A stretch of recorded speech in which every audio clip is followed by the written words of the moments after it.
নতুন ঋণে অর্থ ছাড়ের আগে আর্থিক খাতে স্বচ্ছতা চায় আইএমএফ। শর্ত যাচাই বাছাইয়ে সতর্কতার পরামর্শ অর্থনীতিবিদদের। শ্রমিক বিরোধের জেরে বন্ধ রাজশাহীর রুটের সব বাস চলাচল। দুই পক্ষের মধ্যে উত্তেজনা, চরম দুর্ভোগে দূরপাল্লার যাত্রীরা। পাহাড় থেকে সাগরে পানি নামার পথ সংকুচিত করেছে চট্টগ্রাম কক্সবাজার রেল লাইন। অস্বাভাবিক বন্যায় ডুবছে পার্বত্য অঞ্চল।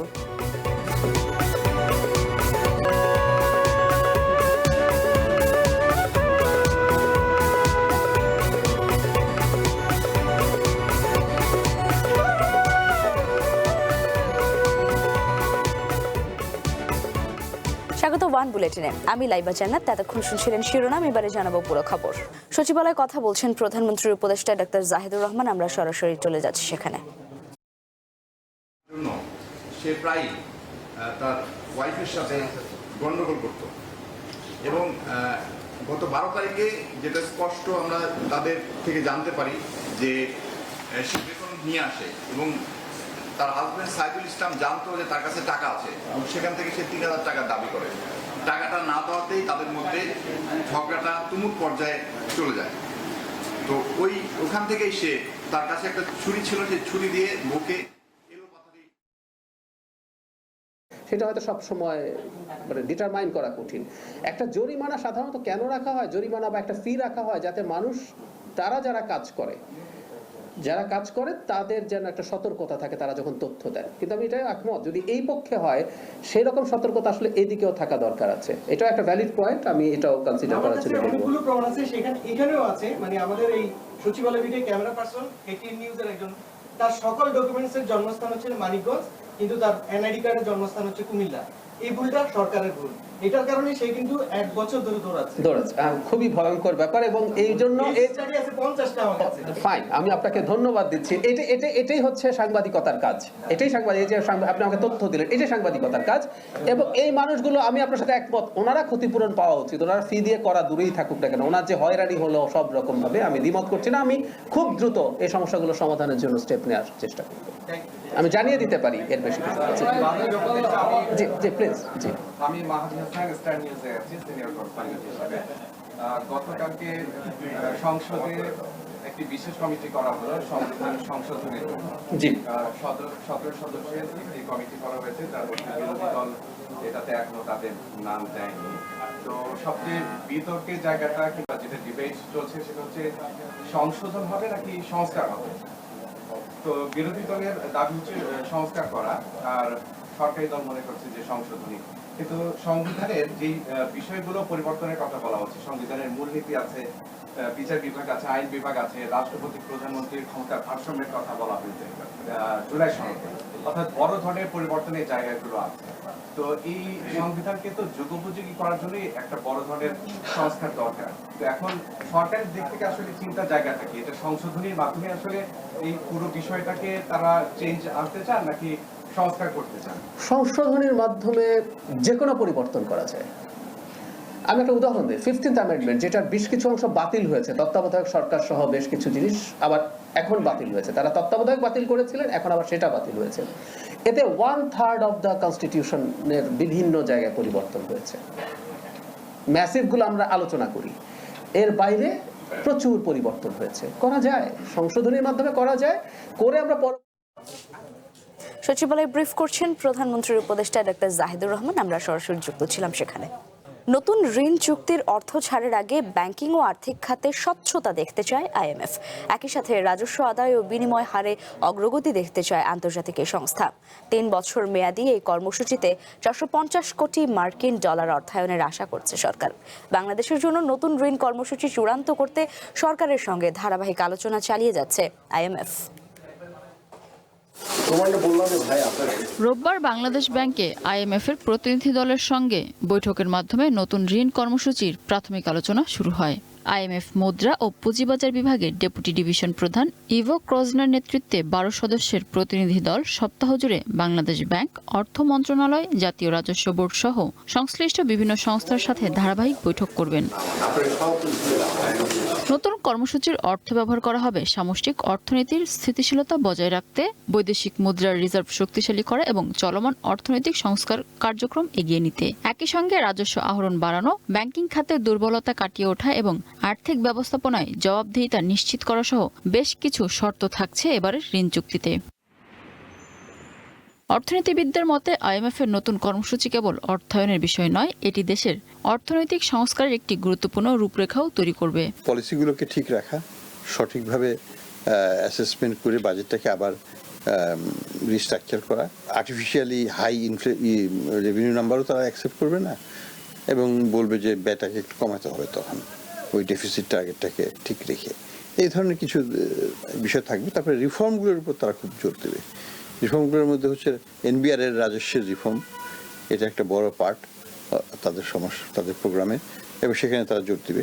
ফাইন্যান্সিয়াল সেক্টর রিফর্মের উপর অবশ্যই জোর দিবে এবং যেসব আইনগুলো হয়ে আছে সেগুলোকে বাস্তবায়নের দিকে নেওয়ার দিকে হয়তো কথা বলবে তারা। সেখানে তারা টেকনিক্যাল অ্যাসিস্ট্যান্সও দিয়েছে, তারা চাইবে সেগুলোকে বাস্তবায়ন করার দিকে নিয়ে যাক সরকার, সেটা একটা বড় রকমের রিফর্ম হতে পারে। এর আগে বিগত আওয়ামী লীগ সরকারের আমলে $470 কোটি ঋণ চুক্তি হলেও 5 কিস্তিতে $364 কোটি পায় বাংলাদেশ। সে চুক্তি থেকে এবার বেরিয়ে এসে নতুন চুক্তি করার সিদ্ধান্তকে ইতিবাচক হিসেবে দেখছেন অর্থনীতিবিদরা। তবে চুক্তির আগে শর্ত যাচাই বাছাইয়ের উপর গুরুত্ব আরোপ করেছেন বিশেষজ্ঞরা। কৃষি খাতে কোনো সহায়তা দেয়া যাবে না, ভর্তুকি দেয়া যাবে না, এই ধরনের কোনো শর্ত যদি চাপিয়ে দেওয়া হয়, এটা আমাদের উৎপাদনের ক্ষেত্রে সহায়ক হবে না। এই সব ক্ষেত্রে হয়তো সরকার নমনীয় কোনো ভূমিকা না ও নিতে পারে। আলোচনা শেষে উভয় পক্ষের সম্মতিতে ঋণ কর্মসূচির কাঠামো চূড়ান্ত হলে পরবর্তী সময়ে বিষয়টি আইএমএফ এর নির্বাহী পর্ষদের অনুমোদনের জন্য উপস্থাপন করা হবে। অনুমোদন মিললে ডিসেম্বরেই অর্থ ছাড় শুরু হতে পারে। Mina Firdous, one news, Dhaka. রাজশাহীতে মোটর শ্রমিক ইউনিয়নের নির্বাচন পরিচালনা কমিটি গঠনকে কেন্দ্র করে সব রুটে বাস চলাচল বন্ধ রেখেছে পরিবহন শ্রমিকরা। টার্মিনাল থেকে আজ কোনো বাস ছেড়ে যায়নি। শ্রমিক নেতাদের দাবি, নিরপেক্ষ নির্বাচন পরিচালনা কমিটি গঠন না হওয়া পর্যন্ত এই ধর্মঘট চলবে। সোমবার জেলা প্রশাসকের কার্যালয়ে এই নিয়ে বৈঠক বসে, তবে বাস মালিক সমিতির প্রতিনিধি রাখাকে কেন্দ্র করে দুই পক্ষের মধ্যে তীব্র বাকবিতণ্ডা শুরু হলে কোনো সিদ্ধান্ত ছাড়াই বৈঠক শেষ হয়। এদিকে হঠাৎ বাস চলাচল বন্ধ থাকায় আন্তঃজেলা ও দূরপাল্লার যাত্রীরা দুর্ভোগে পড়েছেন।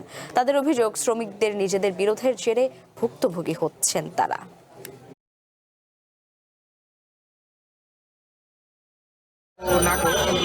গাড়ি ঘোড়া তো নাই, এখন ভেঙে চলে যাওয়া লাগবে। যে গাড়িগুলো কষ্ট হচ্ছে, আমি হয়তো সিএনজি বা অন্য কোনো মনে যাবো। ওনাদেরও যেরকম ক্ষতি সব মানে সবারই সময়েরও ক্ষতি, মানে এরকম ক্ষতি ওনাদের আরো বেশি ক্ষতি, কারণ আপনি তো ওনাদের সমস্যা আরো বেশি হবে।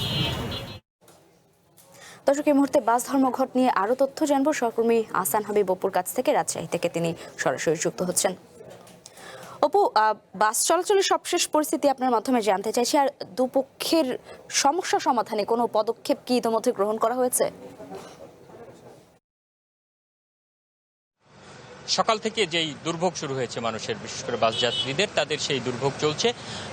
একেবারে সকাল থেকেই কোনো রুটে যে বাস চলাচল শুরু করেনি, এখনও আর হয়নি। সকালে আমরা যেটি দু একটি বাস চলাচলের চেষ্টা করতে দেখেছি, তবে বাধার মুখে, শ্রমিকদের একাংশের বাধার মুখে তারা ব্যর্থ হয়। এরপর আর কোনো রুটেই বাস ছেড়ে যায়নি। এখন পর্যন্ত বাস চলাচল বন্ধ আছে। আমরা যেটি দেখছি যে বাইরের কিছু বাস যেগুলো আগের থেকেই ছেড়েছিল, হয়তো অন্য জায়গা থেকে গন্তব্য থেকে আসছিল, সেই বাসগুলো এসেছে শুধুমাত্র, আমরা যেটি দেখেছি সকাল থেকে।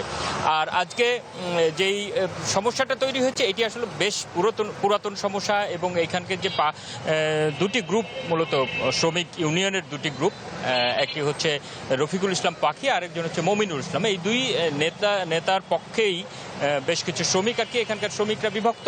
সেই জায়গা থেকে মূলত তারা চাচ্ছেন, দুই পক্ষই চাচ্ছেন যে খুব দ্রুততম সময়ে একটি সুষ্ঠু নির্বাচন দিয়ে নির্বাচিত নেতাদের হাতে দায়িত্ব হস্তান্তর করার জন্যই বলছেন। শ্রমিক ইউনিয়নের রাজশাহী জেলা বাস শ্রমিক ইউনিয়ন যেটি, কিন্তু নির্বাচনের যে প্রক্রিয়াটা জেলা প্রশাসনের দপ্তরে মূলত আলোচনা চলছিল, নির্বাচনী প্রক্রিয়া, নির্বাচন কমিটি যেটি গঠন করে সেই প্রক্রিয়াতেই এক পক্ষের বাধা এবং এক পক্ষে যে আব্দুল মোমিনের পক্ষের লোকজন মূলত এই আজকে সকাল থেকে ধর্মঘট শুরু করেছে এবং তারা কোনো রুটেই বাস চলাচল করতে দিচ্ছে না।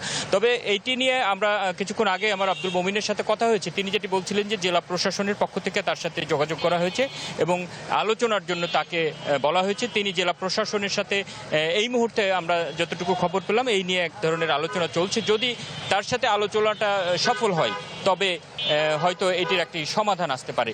তবে সাধারণ যাত্রীদের যেটি ভোগান্তি আমরা দেখতে পাচ্ছি যে এই ঘোষণা ছাড়াই যেহেতু হঠাৎ করেই এই ধর্মঘট বা বাস বন্ধের যে সিদ্ধান্ত, এই কারণে মানুষের দুর্ভোগটা অনেক বেশি। বিশেষ করে যারা দূরপাল্লার যাত্রী, ঢাকা রুটে যারা আগের থেকে টিকিট কাটা ছিল, তারাও হঠাৎ করে বাস স্ট্যান্ডে এসে জানতে পারছেন যে আজকে বাস চলছে না। এই কারণে তাদের দুর্ভোগটা বেশি এবং এই ইস্যুতে আসলে এর আগেও যেহেতু ধর্মঘট করেছে শ্রমিকরা, সাধারণ মানুষের চাওয়াটা হচ্ছে যে তাদের এই সমস্যাটা দ্রুত সমাধান করে স্বাভাবিক পরিবেশ ফিরে আসুক। এটি কিন্তু সাধারণ মানুষ যারা যাত্রী তারা কিন্তু এটি বলছেন। লাইবা। অপু, ধন্যবাদ আপনাকে। রাজশাহীতে চলছে বাস ধর্মঘট, আর সে খবরই জানাচ্ছিলেন আহসান হাবিব অপু। 6 দিন পর দেখা মিলল রোদের। সকাল থেকেই রোদের দেখা মিলেছে দেশের বিভিন্ন এলাকায়, তবে আবহাওয়া অফিস জানিয়েছে দুপুরের মধ্যে আবার রাজধানীতে বৃষ্টির সম্ভাবনা রয়েছে। আজ দেশের তাপমাত্রা 1 থেকে 3 ডিগ্রি সেলসিয়াস পর্যন্ত বাড়তে পারে। রাজধানীতে গত রোববার দেশের সর্বোচ্চ বৃষ্টির রেকর্ড করা হয় 175 মিলিমিটার। গতকাল সোমবারও দিনভর বৃষ্টি হয়েছে। নিম্নচাপের ফলে গত কয়েকদিন টানা বৃষ্টির কবলে পড়ে দেশ।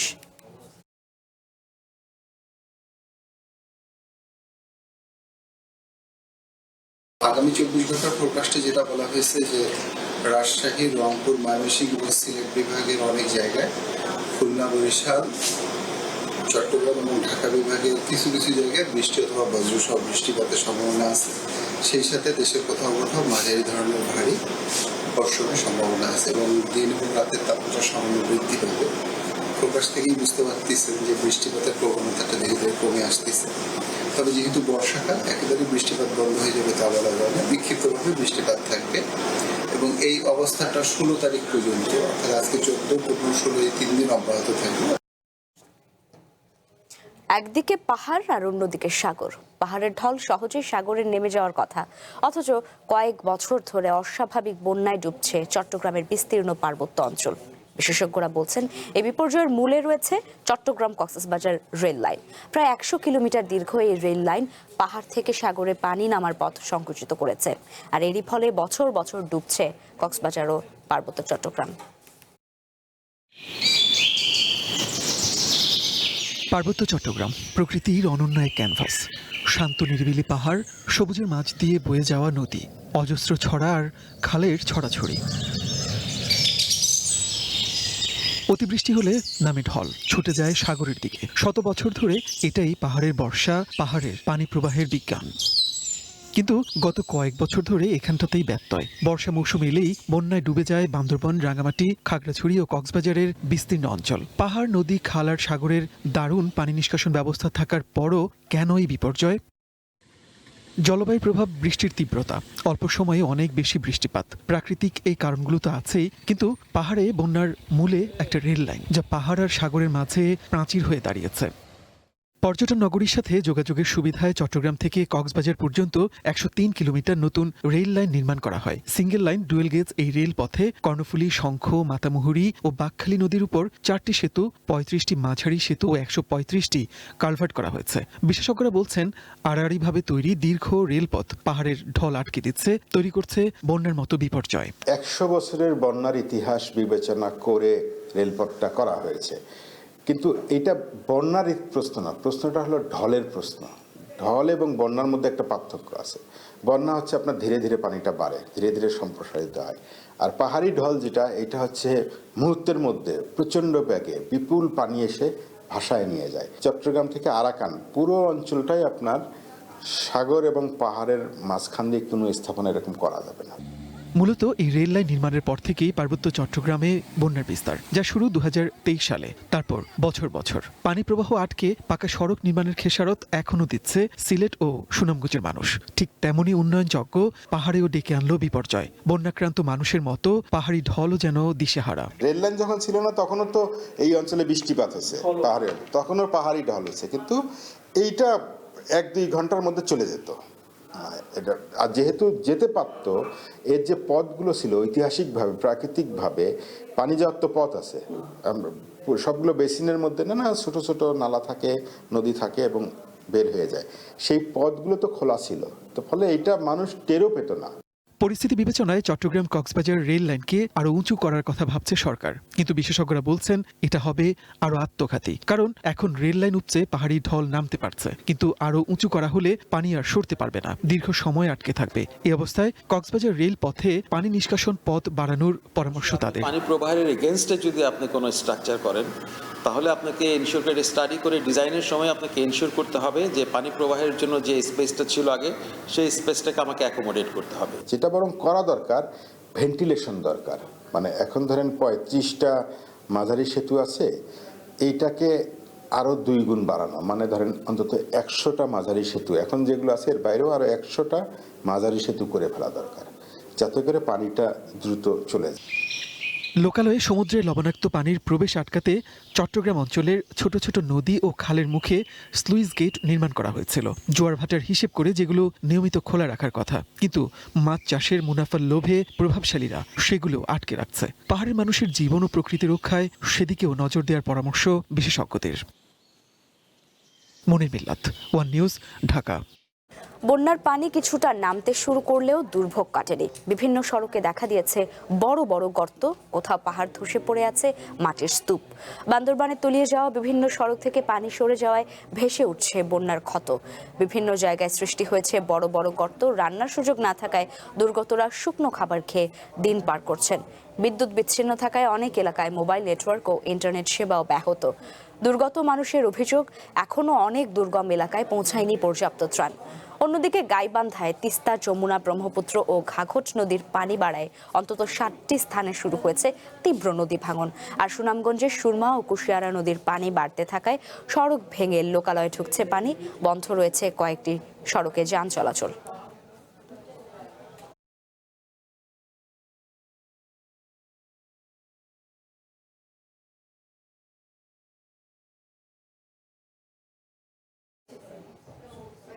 এবারে বন্যা কবলিত আনোয়ারার খবর জানাতে তৈলারদ্বীপ এলাকা থেকে যোগ দিচ্ছেন শাহনেওয়াজ রিটন। এবং এদিকে রাস্তাঘাট, ঘরবাড়ি থেকে বন্যার পানি নামতে শুরু করেছে আর ফুটে উঠেছে ক্ষয়ক্ষতির চিহ্ন। সড়ক ভেঙে যোগাযোগও ব্যাহত। এ নিয়ে হবিগঞ্জ থেকে যুক্ত হচ্ছেন নিরঞ্জন গোস্বামী। শুরুতেই যেতে চাই শাহনেওয়াজ রিটনের কাছে। রিটন, একটু জানাবেন যে দুর্গতরা ত্রাণ সামগ্রী পাচ্ছেন কিনা ঠিকমতো, আর সেখানকার আবহাওয়া পরিস্থিতি এখন কেমন দেখছেন?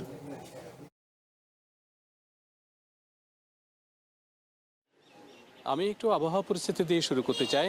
আজকে সকাল থেকে একদমই বৃষ্টি হয়নি, এটি আসলে গতকালকেও ছিল। গতকালকে এরকম বৃষ্টিটা ছিল না, খুব একটা গুঁড়ি গুঁড়ি থাকলেও মোটামুটি বৃষ্টি একদম নেই বললেই চলে চট্টগ্রামে আজকে। এবং এই কারণে যে বন্যা পরিস্থিতির কিছু কিছু জায়গায় উন্নতির আমরা লক্ষণ দেখতে পাচ্ছি।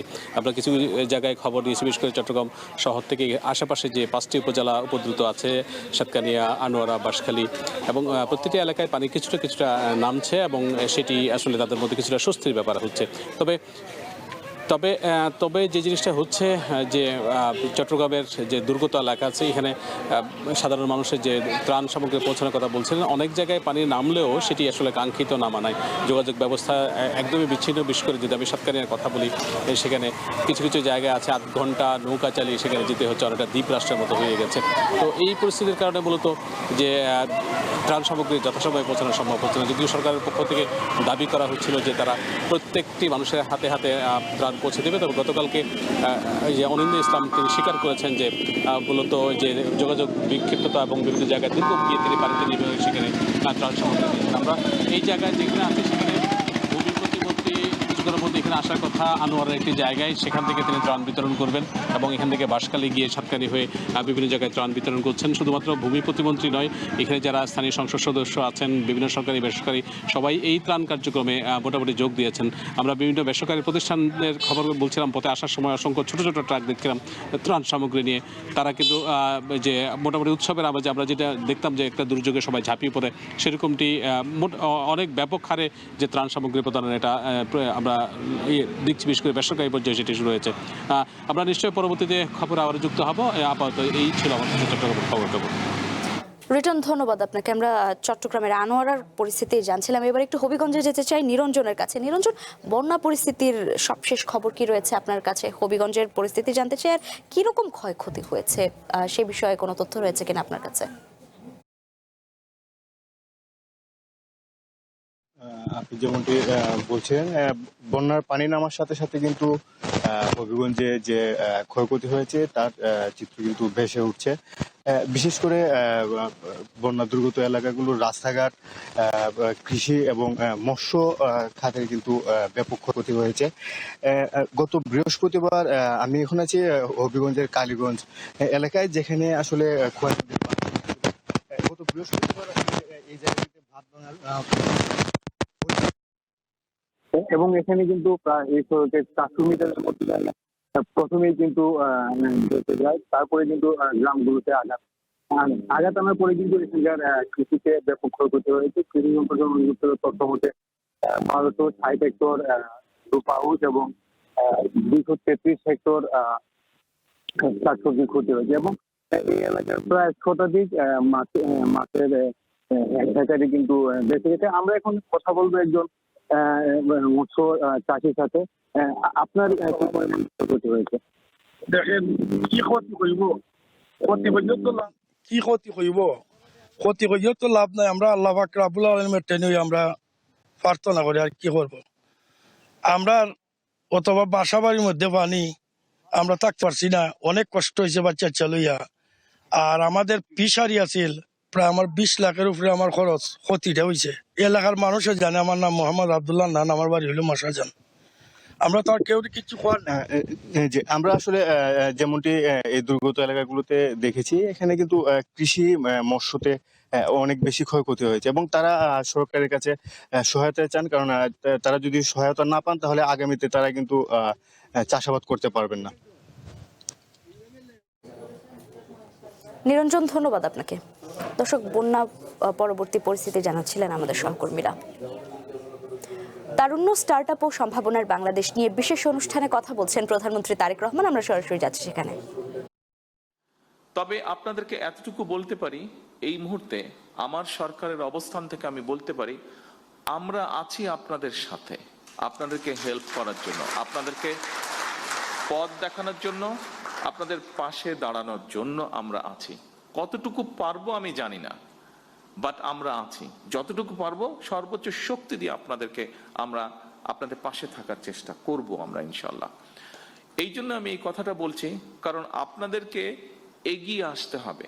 আপনারা আজকে যারা এন্টারপ্রেনার হবেন, যারা হতে চাইছেন, যারা হয়ে গিয়েছেন, কাজ শুরু করেছেন, এখানে বেশ কয়েকজনকে আমরা দেখেছি যারা বেশ কিছু দূর এগিয়ে গিয়েছেন এবং এগিয়ে গিয়ে যারা মানুষ, সমাজ, সামগ্রিকভাবে দেশের উপকার করছেন। আপনাদেরকে প্রয়োজন, আপনার জন্য আপনার প্রয়োজন না, আপনাকে প্রয়োজন লক্ষ কোটি মানুষের জন্য প্রয়োজন, আপনাকে প্রয়োজন এই দেশের জন্য প্রয়োজন। কারণ আমি একটি কথা বলেছি, ওই দিন আমি গিয়েছিলাম চিনমৈত্রীতে, একটি অনুষ্ঠান হচ্ছিল, সেটি ছিল ইনোভেশন ইভেন্ট। আমরা ছোটবেলায় সায়েন্স ফেয়ার বলতে যা বুঝেছি, অনেকটা ওরকম। বিভিন্ন বাচ্চারা, স্কুলের বাচ্চারা বিভিন্ন সারা দেশ থেকে এসছে, তারা ওখানে বিভিন্ন রকম তাদের প্রজেক্ট তারা নিয়ে এসেছে। কিছুদিন আগে আরেকটা অনুষ্ঠানে গিয়েছিলাম, সেখানে প্রায় সারা বাংলাদেশের প্রাইমারি স্কুলের 22 লক্ষ বাচ্চা পার্টিসিপেট করেছিল। প্রাইমারি স্কুলের বাচ্চা, ক্লাস 2, 3 থেকে 5 পর্যন্ত বিভিন্ন স্পোর্টসে। ওদের ফুটবল ম্যাচটা আমি দেখতে গিয়েছিলাম। এই দুটো ইভেন্ট, বিশেষ করে এই দুটো ইভেন্ট দেখার পরে আমি অ্যাকচুয়ালি, যেহেতু আমি রাজনীতি করি, মাঝে মাঝে হয়তো হতাশ হয়ে যেতাম, বা মাঝে মাঝে এখনো মাঝে মাঝে কিছুটা অনেক ক্ষেত্রে বেশি হতাশ লাগে। কিন্তু এই বাচ্চাগুলোকে দেখার পরে নিজেকে খুব কনফিডেন্ট মনে হয়েছে। এই জন্য কনফিডেন্ট মনে হয়েছে। আর আজকে যখন আপনাদের কতগুলো কাজ দেখলাম, আপনাদের কয়েকজনের বক্তব্য শুনলাম, তখন নিজের কনফিডেন্সটা আজকে আরো বেড়ে গিয়েছে। কারণ দেখুন, যেহেতু রাজনীতি করি, একটা তো আমার লক্ষ্য আছে, উদ্দেশ্য আছে। রাজনীতি আছে, দলের পরিকল্পনা আছে, সবকিছু আছে, কাজ আছে, কিন্তু যেহেতু দেশ পরিচালনার দায়িত্বে আছি, আমাদেরকে দেশকে নিয়ে আমরা চিন্তা করি, দেশের বিভিন্ন সেক্টর নিয়ে চিন্তা করি।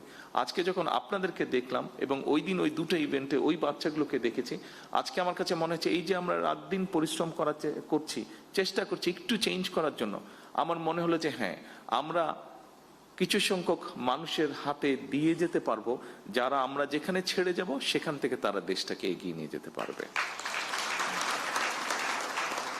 এই যে দেশটাকে আপনারা এগিয়ে নিয়ে যেতে পারবেন, আপনাদের কাছে এই প্রত্যাশাটা, এই দৃঢ় আশাটা, এই বিশ্বাসটা রেখে আমার বক্তব্য আমি শেষ করছি। আপনাদের সাফল্য কামনা করে, আপনারা যারা যারা এগিয়ে আসছেন প্রত্যেকের সাফল্য কামনা করে আবারও আমি বলছি, আমরা আছি আপনাদের সাথে। কতটুকু পারবো জানি না, আমাদের সর্বোচ্চ দিয়ে আমরা চেষ্টা করব আপনাদের পাশে থাকার জন্য। সকলকে আন্তরিক ধন্যবাদ। আল্লাহ হাফেজ। তারুণ্য ও সম্ভাবনার বাংলাদেশ নিয়ে বিশেষ অনুষ্ঠানে কথা বলছিলেন প্রধানমন্ত্রী তারেক রহমান। আমরা এতক্ষণ যুক্ত ছিলাম সেখানে। লাগামহীন মূল্যস্ফীতিতে দেয়ালে পিঠ ঠেকে গেছে মানুষের।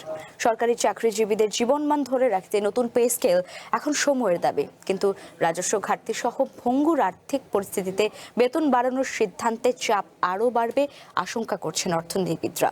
কেবল রাজস্ব আদায়ে সফল হলেই পে স্কেল বাড়ানোর পরামর্শ দেন তারা। 2022 সাল থেকে টানা 4.5 বছর উচ্চ মূল্যস্ফীতির চাপে দেশ, সেই সাথে তাল মিলিয়ে বাড়েনি মজুরি। ফলে কমছে মানুষের প্রকৃত আয়, বাড়ছে নিত্যপণ্য সহ প্রয়োজনীয় জিনিসপত্রের দাম। এমন বাস্তবতায় চলতি জুলাই মাস থেকে নতুন কাঠামোর আওতায় সরকারি চাকরিজীবীরা বেতন পাওয়ার কথা রয়েছে, যাতে বছরে ব্যয় হতে পারে প্রায় 1,06,000 কোটি টাকার বেশি। সেখানেই নজর রাখছে আন্তর্জাতিক মুদ্রা তহবিল IMF। বর্তমান রাজস্ব ঘাটতি, মূল্যস্ফীতি, ব্যাংকিং খাতের দুর্বলতার মধ্যে অতিরিক্ত এই ব্যয় কিভাবে সামাল দেবে সরকার, তা জানতে চায় সংস্থাটি। আর এখানেই আস্থা অর্জন করতে হবে সরকারকে। IMF প্রোগ্রামে যেটা চাইবে সেটা তো হচ্ছে যে পলিসিগুলোকে ঠিক রাখা, সঠিকভাবে অ্যাসেসমেন্ট করে বাজেটটাকে আবার রিস্ট্রাকচার করা, যাতে আয় এবং ব্যয়ের মধ্যে একটা সামঞ্জস্য থাকে। আর্টিফিশিয়ালি হাই রেভিনিউ নাম্বারও তারা অ্যাকসেপ্ট করবে না এবং বলবে যে ব্যয়টাকে একটু কমাতে হবে। তখন নতুন পে স্কেলের আওতায় বেতন বাড়বে প্রায় 15 লাখ সরকারি কর্মকর্তা কর্মচারীর। ফলে আরেক দফা বাড়তে পারে জিনিসপত্রের দাম, যা উস্কে দিতে পারে মূল্যস্ফীতি। বিপাকে পড়তে পারেন সীমিত আয়ের মানুষ। কারণ এই মুহূর্তে দুটা বড় চাপ আছে, একটা হলো মূল্যস্ফীতির চাপ, আরেকটা চাপ আছে হলো রেভিনিউর। এই বর্তমান অর্থ বছরটাও এই রেভিনিউ খুব বড় জাম্প করবে, এটা চিন্তা করার কোনো কারণ নাই। এই সময় একটা বড় পে ইনক্রিজ হলে একটা বড় মানে কমিউনিটি, সেটা কিন্তু ইনফ্লেশনে একটা নেগেটিভ অভিঘাত করতে পারে বা ইনফ্লেশন ফাইটটাকে আর দুরূহ করে দিতে পারে। যদি রাজস্ব আহরণ করে এই টাকাটাকে সরকার রাজস্ব হিসেবে উদ্ধার করতে পারে, তাহলে সেরকম বড় কোনো ইম্প্যাক্ট হবে না। অর্থনৈতিক চাপ বিবেচনায় নতুন পে স্কেল 2 অর্থ বছরে সর্বোচ্চ 3 ধাপে বাস্তবায়নের পরিকল্পনা নিয়ে আলোচনা চলছে। প্রাথমিকভাবে চলতি অর্থ বছরে মূল বেতন কার্যকর করা হতে পারে। এরপর আগামী অর্থ বছরের শুরুতে বাড়ি ভাড়া এবং একই অর্থ বছরের দ্বিতীয়ার্ধে অর্থাৎ জানুয়ারি থেকে অন্যান্য ভাতা কার্যকর করার প্রস্তাব বিবেচনায় রয়েছে। Riyad Sumon, one news, Dhaka. প্রধানমন্ত্রীর নির্দেশনা অনুযায়ী দেশ জুড়ে চলছে বৃক্ষরোপণ কর্মসূচি। সেই অনুযায়ী জয়পুরহাটের 5 বিবিতেও 3 কিলোমিটার রাস্তায় শুরু হয়েছে গাছ লাগানোর কাজ। কিন্তু বন বিভাগের নিজস্ব নার্সারিতে চারা না থাকায় অন্য উপজেলা থেকে এনে চলছে বৃক্ষরোপণ। এদিকে জনবল সংকট, অব্যবস্থাপনা ও অবহেলায় মুখ থুবড়ে পড়েছে সরকারি এই দপ্তর। দীর্ঘদিন সংস্কার না হওয়ায় আবাসিক ভবনটিও বসবাসের অনুপযোগী হয়ে পড়েছে। জয়পুরহাটের 5 বিবি উপজেলার লাটপাড়া থেকে তেলিহার পর্যন্ত প্রায় 3 কিলোমিটার সড়ক। দুই পাশে লাগানো হচ্ছে ফলজ, বনজ ও ঔষধি গাছের চারা। পরিবেশ রক্ষায় এই উদ্যোগ প্রশংসনীয় হলেও সামনে এসেছে স্থানীয় বন বিভাগের দুর্বলতা। নিয়ম অনুযায়ী এসব চারা সরবরাহ করার কথা ছিল পাঁচবিবি বন বিভাগের নিজস্ব নার্সারি থেকে, কিন্তু পাশের উপজেলা আক্কেলপুর থেকে এনে এসব গাছ লাগাতে হচ্ছে। শুধু তাই নয়, লোকবল না থাকায় কোনো চারা উৎপাদন করা হচ্ছে না, বরং নার্সারির জায়গায় গবাদি পশু চরানোর মাঠে পরিণত হয়েছে। স্থানীয়দের অভিযোগ, সরকারি অর্থ বরাদ্দ ও সম্পদ থাকলেও অবহেলা আর উদাসীনতার কারণে কাঙ্ক্ষিত সেবা মিলছে না। কাগজে কলমে অফিস থাকলেও বাস্তবে কার্যক্রম নেই বললেই চলে। তবে বৃক্ষরোপণ কর্মসূচি চলমান রয়েছে বলে জানান উপজেলা ভারপ্রাপ্ত বন কর্মকর্তা। নার্সারিটা পরিত্যক্ত অবস্থায় এখন পড়ে আছে, অফিসগুলো পরিত্যক্ত হয়ে আছে। এখানে কোনো নার্সারি গাছ নেই, চারা নেই, কিছু নেই। এবং এখানে আমাদের বাসা আমরা এসে দেখতেছি, এখানে কোনো চারা মারা কিছু নেই। এখানে বনের যে কার্যক্রম চলমান আছে, চলতেছে ভালো। আমরা বিভিন্ন জায়গায় ডিউটি করে আসতেছি। 2 কিলো বাগান এখানে আমি সম্পূর্ণ করার চেষ্টা করতেছি আর কি, প্রক্রিয়া চলতেছে আর কি, চলবে আর কি আমাদের কাজ। প্রধানমন্ত্রীর সবুজ বাংলাদেশ গড়ার লক্ষ্যে বাস্তবায়নে বন বিভাগের ভূমিকা সবচেয়ে গুরুত্বপূর্ণ। অথচ পাঁচবিবি বন বিভাগের বর্তমান চিত্র সেই লক্ষ্য অর্জনে বড় বাধার ইঙ্গিত দিচ্ছে। তাই দ্রুত জনবল নিয়োগের মাধ্যমে বন বিভাগকে কার্যকর করার দাবি স্থানীয়দের। One national desk. ওয়ান বুলেটিনের সময় হলো আরও একটি বিরতির। ফিরে এসে অন্যান্য খবরের সাথে আরও থাকছে। ট্রাভেল এজেন্সির আড়ালে সিলেটের সক্রিয় ভয়ঙ্কর প্রতারক চক্র।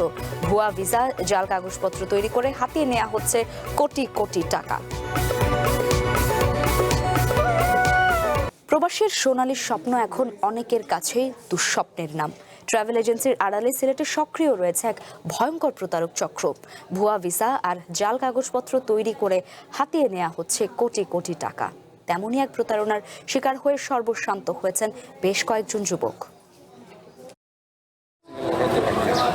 সিলেট শহরের বাসিন্দা চৌধুরী মুশফিক মুনিম পরিচিত 4 যুবককে প্রবাসে পাঠানোর জন্য ট্রাভেল জোন নামের একটি প্রতিষ্ঠানের সাথে যোগাযোগ করেন তিনি। কিছুদিন পর প্রতিষ্ঠানটি ভিসা প্রক্রিয়া সম্পন্ন হয়েছে জানিয়ে কিছু কাগজপত্র দেয়, কিন্তু সেগুলো যাচাই করতে গিয়েই চোখ কপালে ওঠে ভুক্তভোগীদের। দেখা যায় এডিট করে বারকোড বসিয়ে তৈরি করা হয়েছে সম্পূর্ণ জাল ভিসা। ততক্ষণে এই প্রতিষ্ঠানটি হাতিয়ে নিয়েছে প্রায় 78 লাখ টাকা।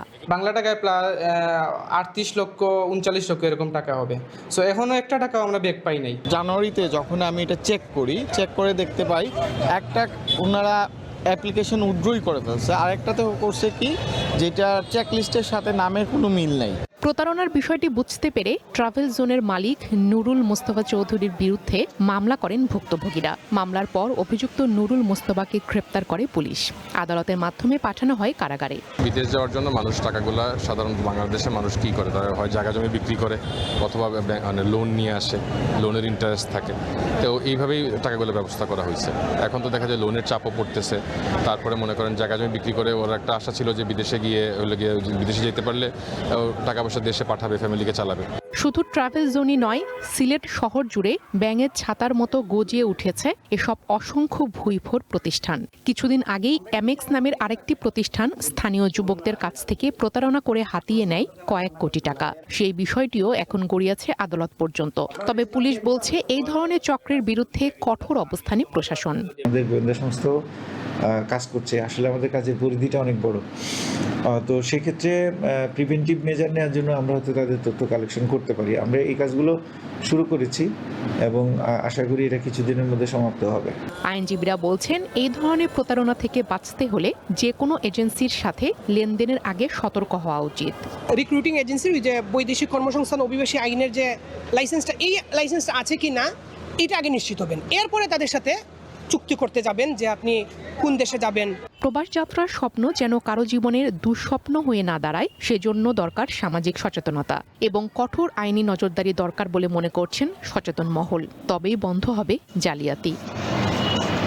One national desk. দেশের বিভিন্ন অঞ্চলে ভারী বৃষ্টিপাতের সার্বিক সমন্বয় নিয়ে ব্রিফিং করছে দুর্যোগ ব্যবস্থাপনা মন্ত্রণালয়। সরাসরি যাচ্ছে সেখানে। বিজিবিকে, কোস্টগার্ডকে আমরা এখানে নিয়োজিত করেছি। আমাদের মন্ত্রণালয় থেকে জরুরি ভিত্তিতে স্পিড বোট এবং রাবার বোট আমরা পাঠিয়েছি তাদের উদ্ধার কাজ পরিচালনা করার জন্য।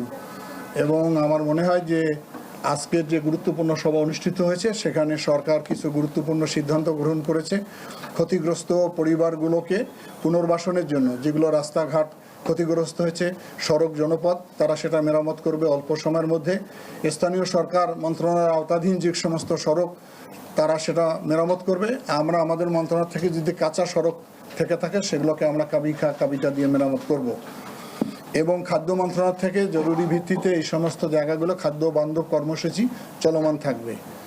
আমার মনে হয় যে এই অবস্থা চট্টগ্রাম এবং চট্টগ্রামের আশেপাশে যেটি এবছরের সবচেয়ে ভয়াবহ বন্যা দেখা দিয়েছে, সে কারণে সরকার সবচেয়ে গুরুত্ব দিচ্ছে এবং মাননীয় প্রধানমন্ত্রী ইতিমধ্যে একাধিকবার বৈঠক করেছেন ঊর্ধ্বতন কর্মকর্তাদের সঙ্গে, বিভাগীয় কর্মকর্তাদের সঙ্গে এবং জেলা প্রশাসকদের সঙ্গে। ওনার নির্দেশনায় আমি আগামীকাল থেকে ব্যাপকভাবে ওই এলাকাগুলো সফর করব এবং আজকে আমি চট্টগ্রাম যাচ্ছি। ধন্যবাদ আপাতত সবাইকে। আপনি বলেন।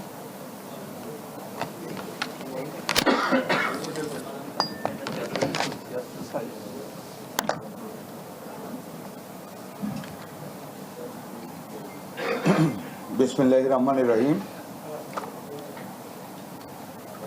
মাননীয় দুর্যোগ ত্রাণ মন্ত্রী,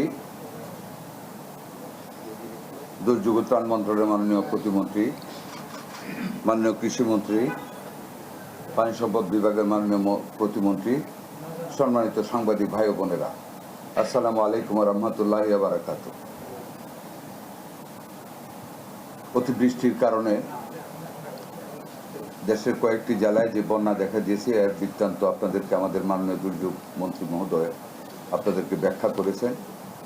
আমি সেই ব্যাপারে আমরা প্রত্যেকটা মন্ত্রণালয় ভিত্তিক আমাদের যাদের যা যা করণীয় আমাদের দুর্যোগে আক্রান্ত মানুষের পাশে দাঁড়ানোর জন্য, সেই ব্যাপারে আমরা আপনাদেরকে অবহিত করতে পারছি। আপনাদের সহযোগিতা কামনা করি। পজিটিভ নিউজের মাধ্যমে আমাদের কার্যক্রমগুলি তুলে ধরে জাতির উপকার করার জন্য আপনাদের কাছে সবিনয় অনুরোধ রাখতেছি।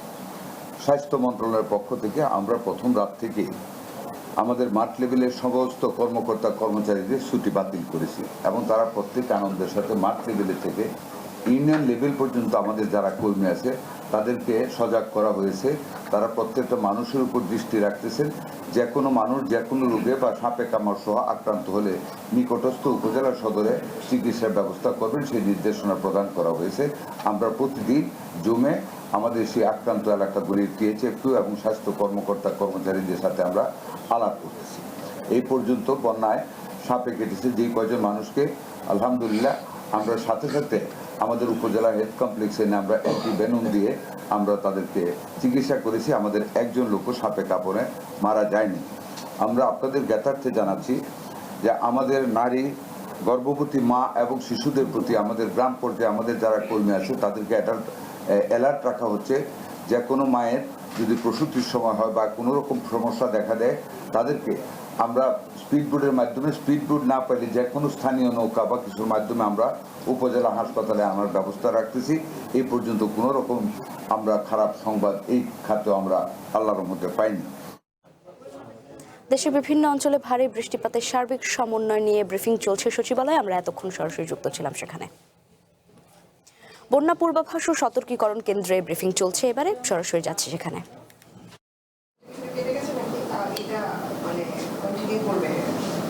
আচ্ছা, ঠিক আছে, আমি প্রথমে আপনাকে আনসার করি। আমরা জানি, আপনারা হয়তো অবগত ছিলেন যে একটা লঘুচাপ হয়েছিল বঙ্গোপসাগরে 2 তারিখ নাগাদ। এই 2 তারিখ লঘুচাপের কারণে আমাদের দেশের ভিতরে অর্থাৎ চট্টগ্রাম অঞ্চলে 6 তারিখ থেকে ভারী বৃষ্টিপাত হয়। 6 তারিখ থেকে 13 তারিখ পর্যন্ত অত্যন্ত ভারী বৃষ্টিপাত রেকর্ড করা হয়। সেখানে প্রায় চট্টগ্রামে এই 6 তারিখ থেকে 13 তারিখ 8 দিনে প্রায় 1454 মিলিমিটার বৃষ্টিপাত রেকর্ড করা হয়, যেখানে এই চট্টগ্রামে পুরো জুলাই মাস জুড়ে 700 মিলিমিটার বৃষ্টিপাত হয়। অর্থাৎ জাস্ট কম্প্যারিজনের জন্য বলা যায় যে অনেক ভারী বৃষ্টিপাত হয়েছে। সো যখনই কোনো লঘুচাপ বঙ্গোপসাগরে সাধারণত হয়ে থাকে ওই অঞ্চলটাতে আমরা একটা ভারী বৃষ্টিপাতের এফেক্ট দেখতে পাই, যেটা আমরা দেখেছি এবার। এখন যদি আবার 18 তারিখ থেকে আমরা একটা পূর্বাভাস পেয়েছি যে 18 তারিখ থেকে একটা পুনরায় লঘুচাপ হতে পারে, কিন্তু না হওয়া পর্যন্ত লঘুচাপটা কোথায় হচ্ছে, কোন দিকে যাচ্ছে, না হওয়া পর্যন্ত আসলে সুনিশ্চিতভাবে বলা সম্ভব না যে কতটুকু বন্যার আশঙ্কা রয়েছে। যখন লঘুচাপের সৃষ্টি হবে সেই লঘুচাপের গতি প্রকৃতি আমাদের কাছে আবহাওয়া অবগত করবে, তার উপর বেস করে আমরা তখনই আবার নতুন করে পূর্বাভাস জারি করব দক্ষিণ পূর্বাঞ্চলের জন্য।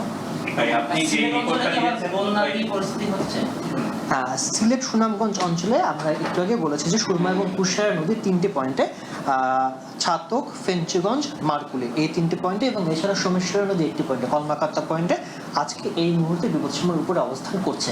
কিন্তু সুরমা কুশিয়ারা নদীর পানি সমতল উজানে ভারী বৃষ্টিপাত এই মুহূর্তে নাই, এবং উজানে আমরা যে তথ্য দেখেছি উজানে পানি সমতল বর্তমানে বাড়ছেও না কমছেও না।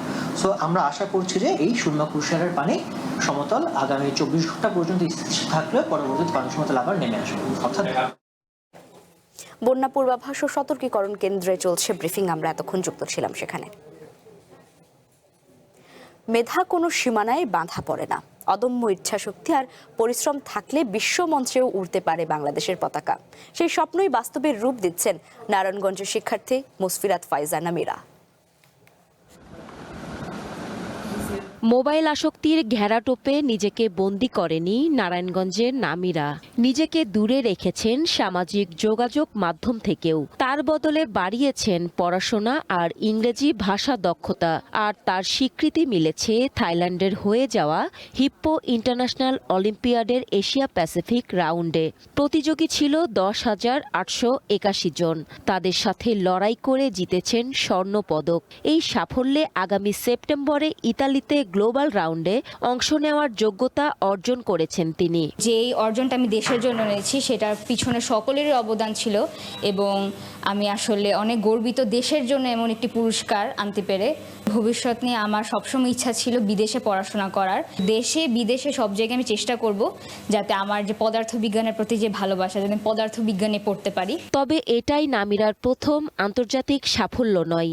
এর আগে ইন্দোনেশিয়ায় ইসোলিও ইংলিশ অলিম্পিয়াডে ব্রোঞ্জ পদকও জিতেছেন। বাংলা মাধ্যম থেকে এসএসসি পাশ করেন নামিরা। পরে নিজের আগ্রহেই ইংরেজি মাধ্যমে পড়াশোনা শুরু করেন। তার এই পথ চলাই সবচেয়ে বড় শক্তি তার পরিবার। আমি চেষ্টা করেছি, ও যখন যেটা রেজিস্ট্রেশন করতে চেয়েছে, যেখানে গিয়ে প্রতিযোগিতা দিতে চেয়েছে, যখন বলেছে যে আজকে আমাকে এখানে সময় দিতে হবে, আমি পারিনি, ওর বাবা গিয়েছে। তো আমি সবার কাছে আমার মেয়ের জন্য দোয়া প্রার্থী। আমার মেয়েকে যেভাবে উৎসাহ দিয়েছি, সব বাবা মা তাদের সন্তানকে ভালো কাজের জন্য এরকম উৎসাহ দিয়ে দেখবেন। আশা করি যে আজকে আমার মেয়ে যেমন আমার মুখ উজ্জ্বল করেছে, একসময় আপনার সন্তানরা আপনাদের মুখ উজ্জ্বল করবে।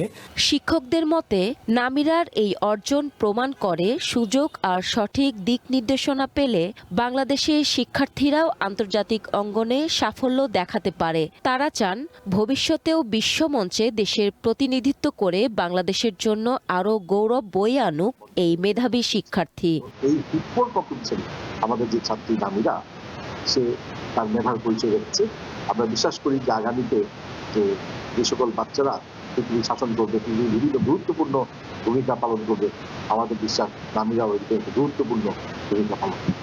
নারায়ণগঞ্জের এই কিশোরীর স্বর্ণজয় শুধু একটি পদক নয়, শিক্ষার্থীদের জন্য অনুপ্রেরণারও একটি বার্তা। নামিরা প্রমাণ করে দিল মেধা ও পরিশ্রমের কোনো ভৌগোলিক সীমানা নেই। One national desk.